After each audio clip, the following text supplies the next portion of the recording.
Welcome back to Ben Salutes. And when I was a kid, it wasn't considered illegal to feed your kid hot sauce. Yeah, I know. I'm reviewing this show again. But can you blame me? It's my all-time favorite cartoon, and I can't help but to keep talking about it. Sure, you may think I've said all that could be said in my previous videos, but there's actually a little more I have to say about it. So, get ready for a boost in your mood. Here is my third salute on Hi Puffy AmiYumi. Well, I've already talked about the main characters and some of the supporting characters, but there are a few more characters I left out. Let's talk about Chad. No, let's not, cause I frickin' hate Chad. Let's instead talk about Chad's hot girlfriend, Janice. Janice only appeared in the series once as Chad's girlfriend, and I somewhat liked her. Even though she only had 4 lines of dialogue, her presence was felt and she was fun to look at. I don't know why, but for a girl who wears glasses and dresses conservatively, she was actually good looking. Maybe glasses do help girls look hotter. I wonder how that works. Not to mention, she was voiced by Janice Coe, given the lowest pitched voice I've ever heard her do. To Janice Coe to make a girl who sounds like she's stoned and tired at the same time still sound hot. Anyway, Janice was a great character that proved that less truly is more. There was also Domo, AmiYumi's pet dog. Domo was the oddest dog you could ever have. Why? Well, what do you think Domo likes to eat? Dog food? Nope. People food? Nope. Little kids? Why would you even think that? And no. Domo eats, out of all things, cat food. Yep, Domo, a dog, eats cat food. That's so originally adorable. Never in my memory has a show ever had a dog that eats cat food. Props to this show for being different. Another thing that makes Domo cool is he's a dog that wears glasses. Why would he ever wear glasses? Why is the sky blue? Nobody knows, it's just awesome. It also helps Domo to look a lot like Kaz, which helped give Kaz somebody to bond with. Finally, the highlight of Domo was he was often seen in episodes involving him and John King and Tekidai, and Domo often led to the kiddies to get in big trouble, leading to a lot of hilarious situations. A great canine character of animation that proves thinking outside the box is a great idea.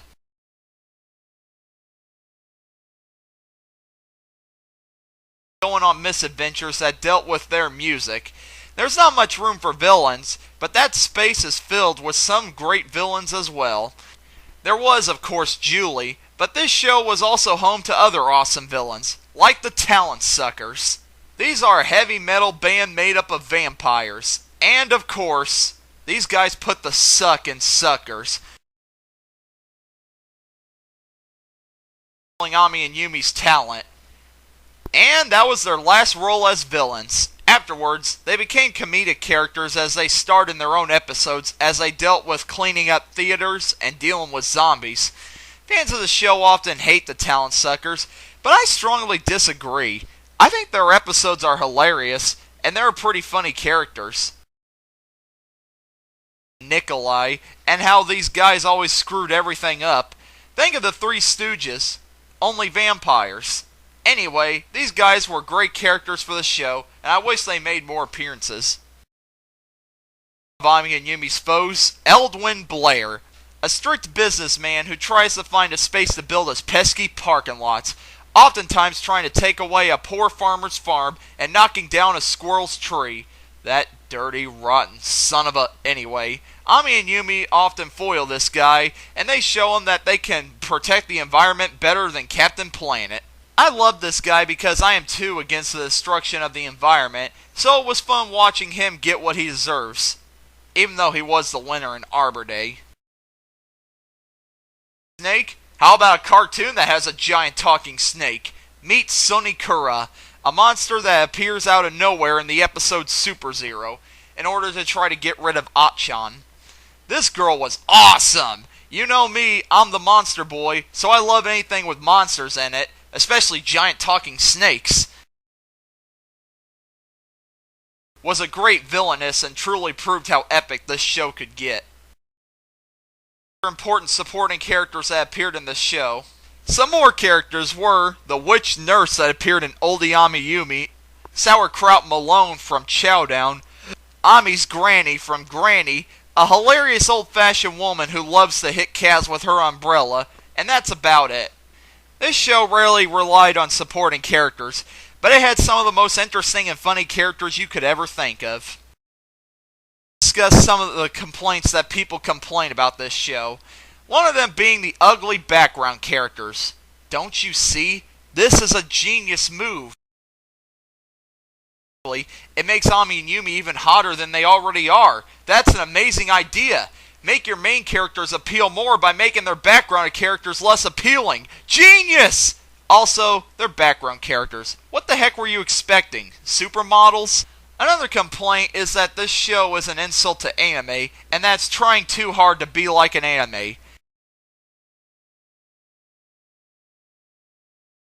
Just because some of the characters' mouths move in anime style doesn't mean it's trying to be like an anime. It's just trying to support the fact that the girls are Japanese, and what better way to do that than have them in semi-anime style. Plus, I don't see it as an insult, I see it as a tribute. If an American cartoon is using anime style, then that seems like an honor to me. In fact, in one episode, Yumi even joked that American cartoons are terrible, but then she negates her previous comment because she knows she's an American cartoon character. Also, seriously anime fanboys and girls, stop finding ways to be ticked off at American cartoons. If you like anime, fine. Don't go blasting every other animation style just because you think anime is God's work. Now, back to saying good things about this show. I guess the last thing I could do is break down each season and give a synopsis of all of them. Characters. It mostly featured the girls traveling to different places and getting into cliched mishaps, but it was a great season and a great way to start the show off. With Season 2, a new writing staff was brought in and the animation got a lot better. The plots got a little wackier and mostly dealt with Ami and Yumi trying to do things away from playing in a band. The characterization also got a little deeper, and some episodes dipped into the sadness territory, one being Yumi Goes Solo, which almost had me crying. Although it was hard to top Season 1, Season 2 stepped up its game and pumped more rocket fuel into this show's awesomeness meter. Season 3 took what was established in Season 2 and took it to new heights. The plots got more cartoony, and it started to show that this show was going to go places. The plots often dealt with the girls going on long quests, like Yumi trying to get a new guitar, or a parody of the Odyssey, the girls being sucked into their favorite mangas, and some plots just being used to have nothing but cartoony gags.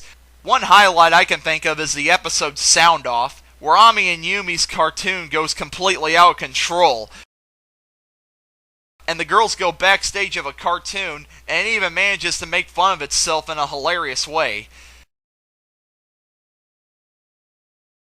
Yumi are in a cartoon.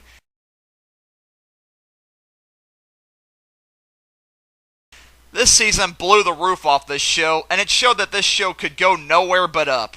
Sadly, when Season 4 was in production, Cartoon Network decided to cancel the show, leaving only us to imagine where the show could have gone if it continued. Yeah, it sucks that this show got cut so early, but I felt it in at the right time, before the powers that be at Cartoon Network could have turned it stupid.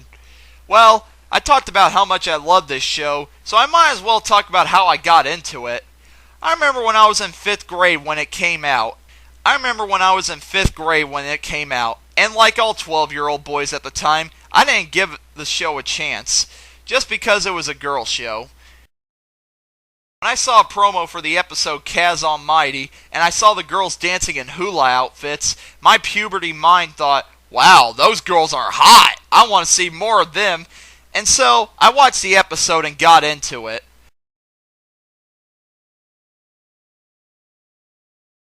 I remember watching it when Cartoon Network had it airing 5 days a week. When 2006 came around, I had no idea when the show was on, bad promoting on Cartoon Network's part, so I was lost. But I then discovered TV.com and found out when future episodes would air. I managed to watch the last 4 episodes that Cartoon Network would show before its cancellation. The cancellation of the show devastated me, as it soon became my favorite show. Plus, I was constantly bullied at school and I didn't have any friends, so this show was my only source for happiness.